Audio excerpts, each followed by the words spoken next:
আমি জাম্বনির কুইরিপাড়ার শিবুকুড়ির বেটে সাজলি। কাগজওয়ালারা বললে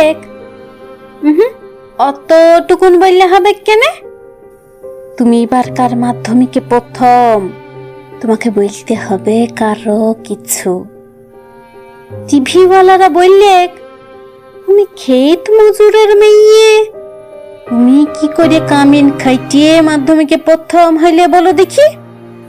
সেটা তোমাকে বলতে হবে খুলিয়ে। পঞ্চায়েতের রানী বৌদি, প্রধান, উপপ্রধান, এমএলএ, এমপি সবাই একেবারে হামলিয়ে পড়িল আমাদের মাটির কুড়িয়ে ঘরে।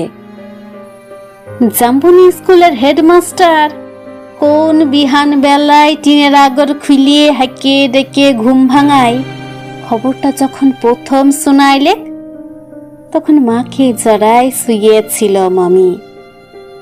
কুড়িয়ে ঘরের ঘুটঘুটি আন্ধারে হেডমাস্টারকে দেখে মায়ের পাড়া আমিও চোখ কচাইলে হা হইয়ে ভালিয়েছিলাম। কি সপুন দেখছি নাকি? স্যার বললে এটা সপুন লয়, সত্যি বটে। কথাটা শুনিয়ে কাঁদে ভাষায় ছিলাম আমরা দু মা বেটি। আজ বাপ বেঁচে থাকলে আমি মানুষটাকে দেখাতে পাইতাম বহুত কিছু। আমার বুকের ভেতরে যে তেজালো সঞ্ঝে বাতিটা জ্বালিয়ে দিয়েছিল মানুষটা, সেই বাতিটা আজকে কেমন আমাদের কুড়িয়ে ঘরটাকে আলো করিয়েছে সেটা দেখাইতে পাইতাম। আপনারা বলছেন বটে তোমাদের মতন মেয়েরা যদি উঠিয়ে আসে তাইলে ভারতবর্ষ উঠিয়ে আসে। কথাটা খুবই সত্যি, কিন্তু উঠিয়ে আসার রাস্তাটা যে এখনো তৈয়ার হয় নাই। খাড়া পাহাড়ে উঠা যে কি জিনিস, বহু দম লাগে, বহু তেজ লাগে। আমি জাম্বনির শিবুকুড়ির বেটি সাজলি। যখন থেকে হুঁশ হয়েছে তখন থেকে শুনিয়ে এসছি, বিটি না মাটি। ঠাকুমা বলতো পরের ঘরের হিসাল ঠেলবে, তার আবার লেখা পড়া। গায়ের বাবুরা বলতো তুই কুইরি পাড়ার বেটি ছিলে, তোর কামিন খাটা ছাড়া গতি কি? বাপ বলতো দেখ সাজলি, মন খারাপ করলি তো হারিয়ে গেলি। শোন, যেই যা বলছে বলুক, এসব কথা এক কানে সিমাইলে আর এক কানে বার করিয়ে দিবি। তখন আমাদের বাবু পাড়ার কুচিল দেঘরার ঘরে কামিন খাইতক মা। হয় রোগের তারসে মায়ের গতরটা ভাঙে নাই অতটা। মাঝে মধ্যে জ্বর টর আইসত, জ্বর আইলে মা চুপচাপ এগনাতে তালাই পাইতে শুয়ে থাকত। মনে আছে, সে ছিল এক জারকালের সকাল। রোদ উঠেছিল ঝলমলানি, ঝিঙা ফুলা রোদ। আমি সে রোদে পিঠ দিয়ে গা দুলাই পড়ছিলাম ইতিহাস, ক্লাস 7-এর সামন্ত রাজাদের ইতিহাস। দেঘরাগিনী লোক পাঠাইছিল বার কতক, মায়ের জ্বর সে তারা শুনতে নাই চাই। আমাদের দিদি বুড়ি তখনও বাইছে, কুলতলায় বসে ছেঁড়া কম্বল মুড়ি দিয়ে বিড়ি ফুঁকছিল বুড়ি। শেষতক বুড়ি সেদিন পড়া থেকে উঠাই মায়ের কাজটুকুন কইতে পাঠাইছিল বাবু ঘরে। পুরানো ফটক ঘেরা উঠান, অত বড় দরদালান, অত বড় বারান্দা সব ঝাইট ফাইট দিয়ে সাফ সুতরা করিয়ে আইছিলাম চলিয়ে। দেঘরা গিন্নি নাই ছেলে এক গাদা এটো কাটো ঝুঠা বাসন আমার সামনে আইনে ধরিয়ে দিলে।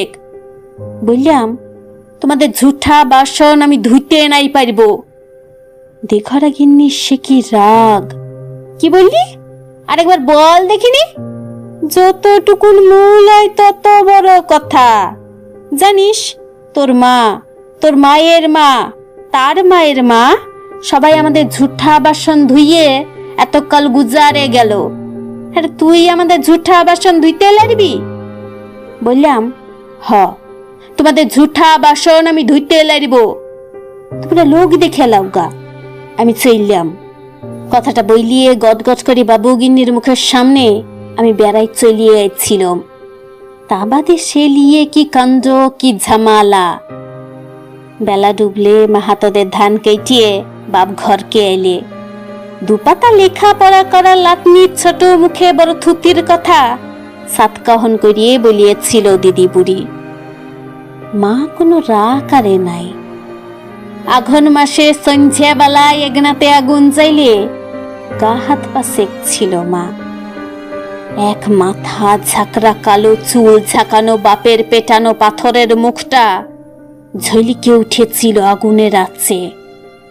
বাপের অমন চেহারা আমি কোনো দিন দেখি নাই। বাপ সেদিন মার দিদি বুড়ির সম্মুখে আমাকে কাছকে ডেকে মাথায় হাত বুলাই গমগমা গলায় বলিয়েছিল, যা করিয়েছিস বেশ করিয়েছিস। শুন, তোর মা, তোর মায়ের মা, তার মায়ের মা সবাই করিয়েছে কামিনগিরি। বাবু ঘরে গতর খাটায় খাইছে, তাতে হয়েছেটা কি? ই কথাটা মনে রাখবি সাজলি। তুই কিন্তু কামিন হবার লাগিয়ে জন্মাস নাই। যত বড় লাটসাইবি হোক না কেনে, কারু কাছে মাথা নুয়াই নিজে তেজ বিকাবি নাই। এই তেজটুকুনের লেগে লেখাপড়া শিখাচ্ছি তোকে, নাহলে আমাদের পাড়া হা ভাইতিয়ে মানুষের ঘরে আর আছে এটা কি? আমি জাম্বুনির কুইরি পাড়া শিবকুইরির বিটি সাজলি। কবেকার সেই ক্লাস 7-এর কথা ভাবতে যাইয়ে কাগজওয়ালা টিভিওয়ালাদের সামনে এখন কি যে বলি। তালপাতার রদ দিয়ে ঘেরা গোবরলতার এগনাতে লোকে এখন লোকাকার। তার মাঝে বাঁশি বাজায় জিপ গাড়িতে চেপে আগু পিছু পুলিশ লিয়ে মন্ত্রী আলেক ছুটিয়ে। কোথায় সাজলি কুইরি কোথায়? বলতে বলতে বন্দুকধারী পুলিশ লিয়ে সজ্জা আমাদের মাটির কুড়িয়ে ঘরে। হেড স্যার বললে, প্রণাম কর সাজলি, প্রণাম কর। মন্ত্রী তখন পিঠ চাপড়াইলেক। পিঠ চাপড়াই বললে, তুমি কামিন খাইটিয়ে মাধ্যমিকে প্রথম, তাই তোমাকে দেখতে আইলুম। সত্যি বড় গরিব অবস্থা।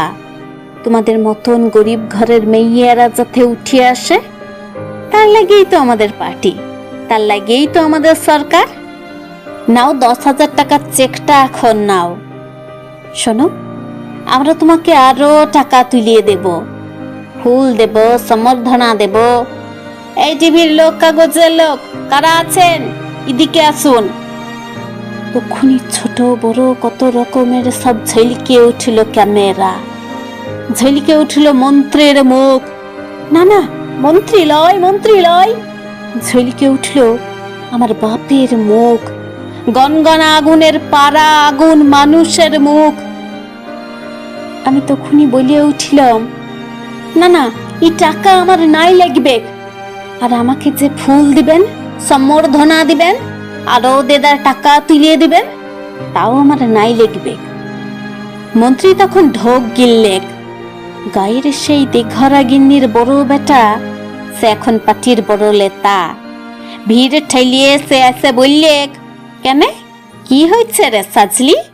তুই তো আমাদের ঘরের কামিন ছিলি, বল তোর লাগিয়ে আমরা কি করতে পারি বল।